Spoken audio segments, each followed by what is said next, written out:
Good morning. Thank you for being here. As everyone knows, our nation has been at war for almost 2 decades. We owe it to our service members to give them everything they need to fulfill their missions on the battlefield. What we will not tolerate is war profiteers, those who seek to use the fact that we are at war to hold us hostage and hike their prices on mission-critical defense articles to astronomical levels.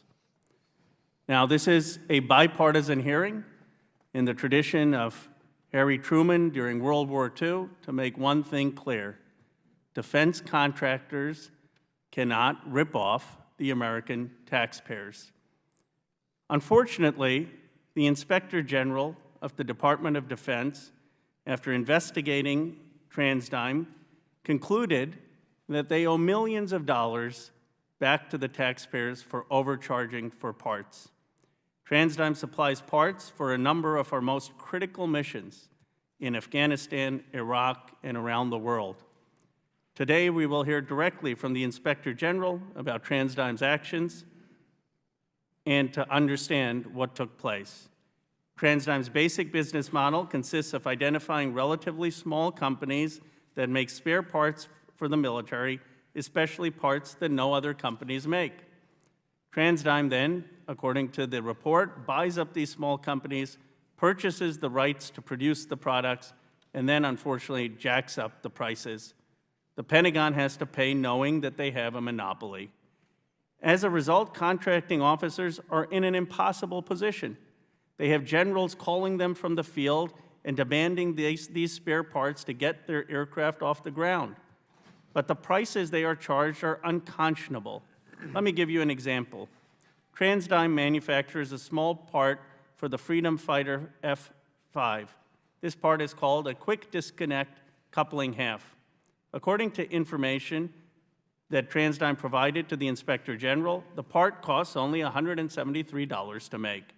But the company charged the Defense Department $6,986 for a part that costs $173 to make. This is not rocket science. This is just wrong. The Inspector General found that even after factoring in all the costs and assigning a generous profit margin of 15%, the TransDigm charged the Pentagon an excess profit of nearly 4,000%. Now, TransDigm argues that the Inspector General's 173 cost figure isn't fair because it doesn't incorporate the costs associated with restarting production or making a small number of parts. This is economic nonsense. We've consulted with leading economists, and they would tell you that argument wouldn't pass Economics 101. The Inspector General's cost figure is based on TransDigm's own information. If TransDigm thought that making small parts and not having economies of scale would have additional labor hours or additional capital costs, they would have been incorporated into the Inspector General's analysis. That's because the cost is based on the labor hours and capital that TransDigm provided, including the costs for making small parts as opposed to economies of scale. These are unfortunately not isolated incidents. They are the norm. The Inspector General reviewed 47 TransDigm contracts of about 2,000 and identified excess profits for 46 of 47 parts that they reviewed. TransDigm also isn't a first-time offender. In 2006, the Inspector General found that TransDigm engaged in the exact same type of behavior to overcharge the Department of Defense by $5.3 million. While companies are bilked by taxpayers, the CEOs have done very well. In 2017, Mr. Hawley earned a total compensation of $61 million, receiving more compensation than the CEOs of Microsoft, IBM, and Boeing combined. I'm glad that Mr. Hawley is appeared to appear today and to cooperate with our investigation, but we're going to have some difficult questions for him on behalf of the American taxpayer. As part of this committee's investigation, on both sides of the aisle, we talked to whistleblowers and former company officials who condemned these activities. For example, one former company official told us that TransDigm overcharging the Pentagon was like taking candy from a baby.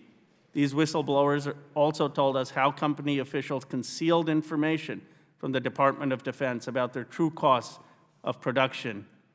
The committee also obtained documents showing TransDigm employees and Pentagon officials communicating about breaking contracts into multiple smaller contracts to avoid reporting requirements.